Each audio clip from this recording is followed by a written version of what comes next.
Brigitte Lahaie, Sud Radio, le sexe au conseil. Alors Yves Pslati, on va parler de quelque chose que vous connaissez bien, des fantasmes, et j'ai appelé ce sexe au conseil la police des fantasmes, parce que c'est vrai que le fantasme, eh bien, c'est une cavité saine, recommandable, et ce n'est pas une perversion dangereuse. En principe, on a tous des fantasmes, on a des pensées qui échappent à notre volonté, et qu'importe si nos scénarios fantasmatiques parlent d'une part de nous plus ou moins consciente ou inconsciente, c'est pas grave. Ce qui est sain, c'est en quelque sorte de laisser notre psychisme fonctionner.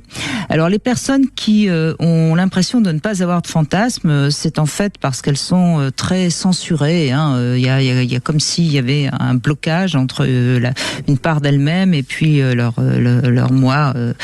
Leur ego, etc. Mais ce qu'il faut bien dire, c'est que on peut laisser son imaginaire fantasmatique voyager, parce que rien n'est interdit dans le fantasme.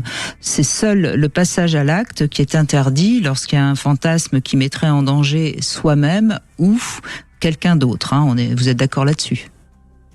Ah oui, bien sûr. Bon, en revanche, et c'est là où peut-être vous serez pas d'accord, mais la question de raconter ses fantasmes est une question que je trouve assez délicate, et c'est pour ça que j'ai appelé ce sexe au conseil la police des fantasmes, parce que certains fantasmes qui pourraient paraître un peu sombres, parfois par le partenaire, sont mal compris, mal interprétés, et de toute façon, un fantasme, ça doit pas forcément être partagé avec son ou sa partenaire.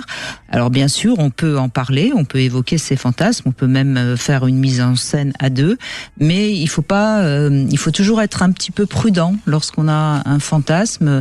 Et je prends toujours cet exemple: si vous avez le fantasme de faire l'amour à trois, eh bien votre partenaire peut croire tout de suite que qu'il ou elle ne vous suffit pas. Ça peut être ça sa première interprétation, et ça peut provoquer une crise de jalousie, ou en tout cas quelque chose qui va être difficile après à remonter. Voilà.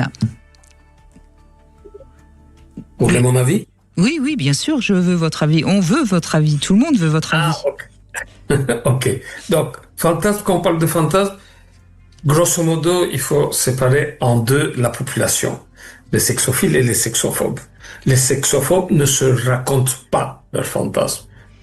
Ils n'aiment pas le sexe. Donc, fantasme, c'est pas bon. Fantasme, il faut être fou, il faut être obsédé sexuel pour avoir des fantasmes.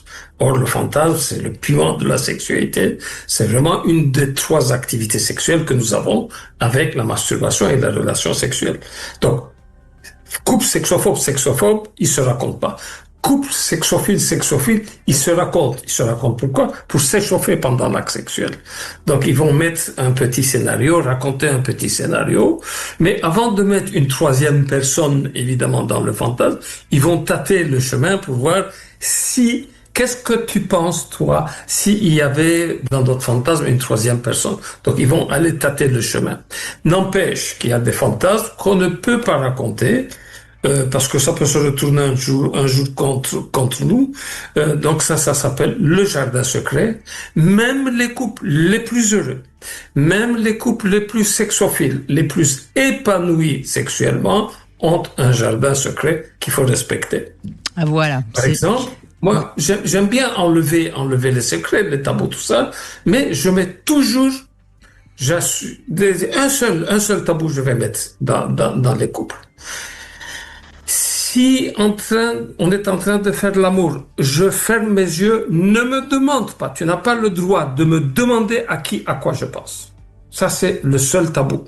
Donc, pourquoi ? Parce que la plupart des gens, en faisant l'amour, Michel, Micheline, ils sont en train de faire, le couple Michel, Micheline se font en train de faire l'amour. Micheline pense à Joseph et Michel pense à Albert. Il ne faut pas le dire. Ça fait partie du jardin secret. Donc, garder le jardin secret, ça c'est un tabou. Donc, si pendant l'acte sexuel, à quoi tu penses, mon chéri, ça ne te regarde pas. Oui, à la voisine, ça, c'est pas utile. On est bien d'accord. Alors, je rappelle également que vous pouvez aller découvrir la nouvelle rubrique Sans interdit, on se dit tout. C'est un podcast qu'on retrouve exclusivement sur le site et l'application de Sud Radio. Et chaque semaine, eh bien, je questionne quelqu'un qui me raconte son intimité sans tabou.